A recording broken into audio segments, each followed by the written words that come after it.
stuff like that. Just kind of take us through all of love last night and not just winning the championship.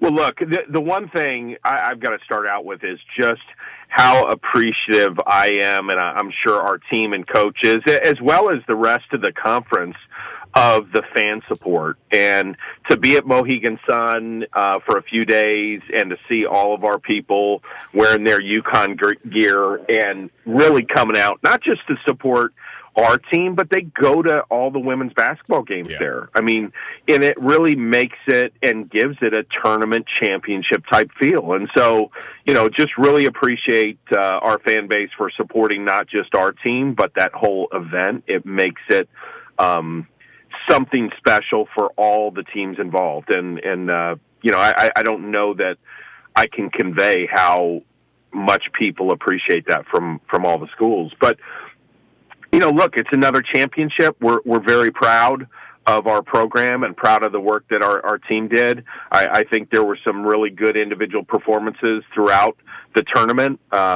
We have the ability to play better as a team, but, there were some great things. I mean, Sarah Strong is just, the epitome of consistency. Paige can obviously take games over when she wants to.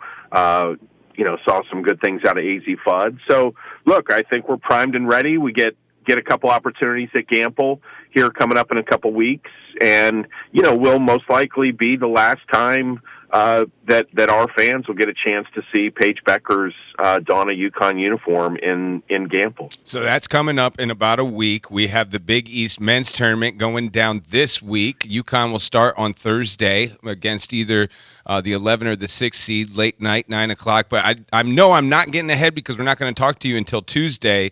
But then piggybacking off of that for the women's games that are most likely going to be, and the men, they're going to be at Selection Sunday, most likely going to be in the tournament as well. How does that work for you as far as setting Selection Sunday kind of spectacles up for these student athletes? And how can people get tickets? Because I know a lot of people are going to be going to your website immediately once they know when the sites are. Yeah, well, look, we'll take that last part. I mean, the ticket piece, we won't have tickets until we're in and we know what location, and obviously those go up on our site, and we obviously try to fulfill those through some sort of priority order. As it relates to the women's, though, those are already on sale because we know we're hosting first and second round at Gamble. And so as of the last time that I got some feedback, I think we had sold around 6,000 all tournament session tickets. So there's still tickets available for the first and second rounds for the women's. But again, we don't know where we will be playing on the men's side. And we've got this thing called the Big East tournament that we got to take care of business. Looking forward to finding out who our opponent's going to be after Wednesday. And I'm sure that our fan base will turn out, a late game at the Garden. I mean, what's better than that?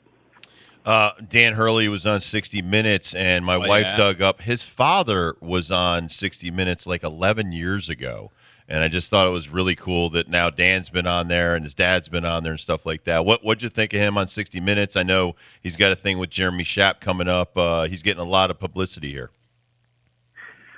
Well, look, that's really interesting. I did not know that factoid about his father, and how interesting is that you have two generations of coaches that both were interviewed on 60 Minutes. Oh yeah, and you might want to learn some stuff from the dad, because the dad had like about 15 things that were like, he called them crimes. Oh yeah. So your hair, your mustache, tattoos, all kinds of stuff. Like, oh my goodness. Do you think Dan was strict?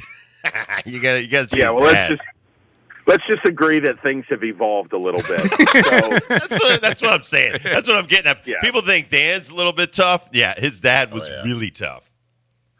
Well, I think if this was in that time, Dan would probably be the same way. But he's obviously has evolved as a leader and a coach. So, but that was the way it was back then.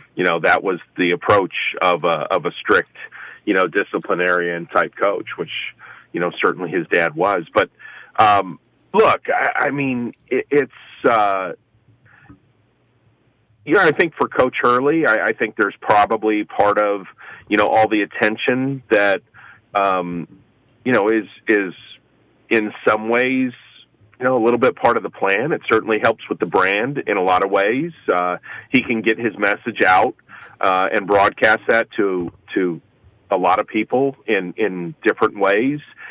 And so there's part of that I think is probably good. And, some of the attention, obviously, at certain times, I'm sure he could do without. But, ultimately, he's someone that has captivated a lot of different people's interests. And I think, deservingly so in a lot of different ways. And so I thought it was a great piece on Coach Hurley, and hopefully it helps people better understand who he is and what makes him tick. Dibbs and I were thinking about you Wednesday, hardcore. We were texting each other, man, what's David doing right now? I'm like, man, he is yelling at somebody. I know he is getting at somebody right now. Tell us about the roof, sir. Wednesday, what's up with the roof? Oh, you guys are beautiful. I was like, man, he's got a tool belt on. He climbed up that thing. Is DB up there? Is DB doing that? Got duct tape. I was in a very good place, and now you had to ruin it. Look, we spent a lot of money to fix the roof, probably about 6 years ago.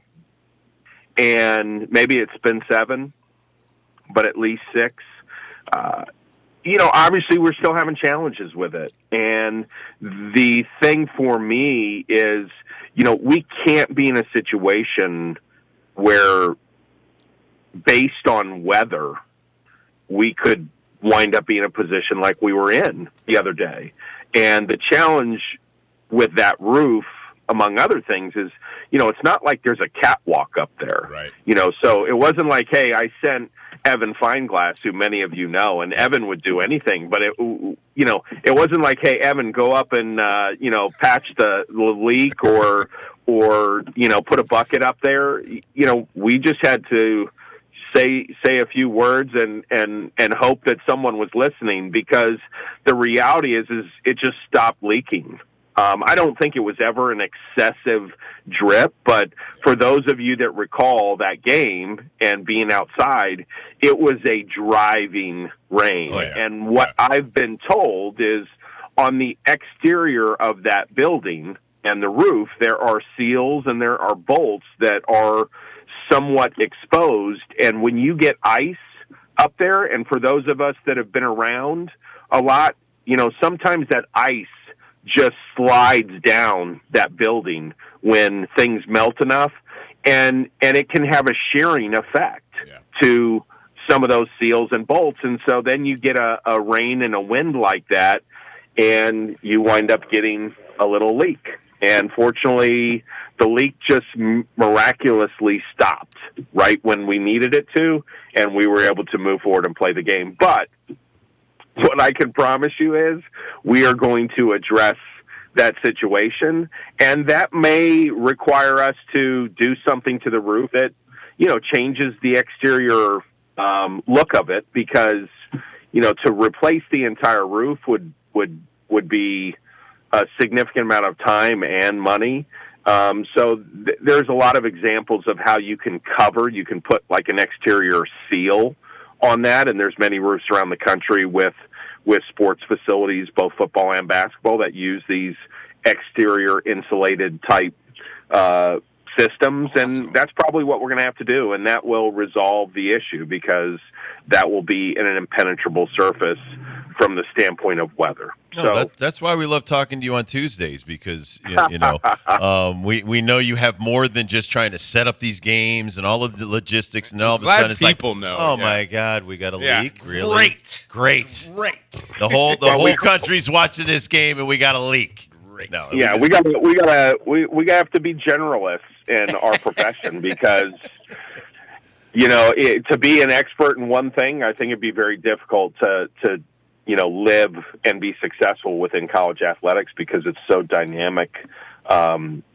Just the way it changes, as well as the broad spectrum of things that we have to deal with on a day-to-day basis. Well, I know you're very busy and stuff, and so definitely good luck this week, this weekend, Selection Sunday, all that stuff. Until we talk to you next Tuesday, man, just keep on rolling. All right. Well, hey, guys, thank you very much, and go Huskies. You're the man. Thank you, David. Excellent. I love that, All right, man. guys. Teaching me something every time. Yep, Thank you, absolutely. sir.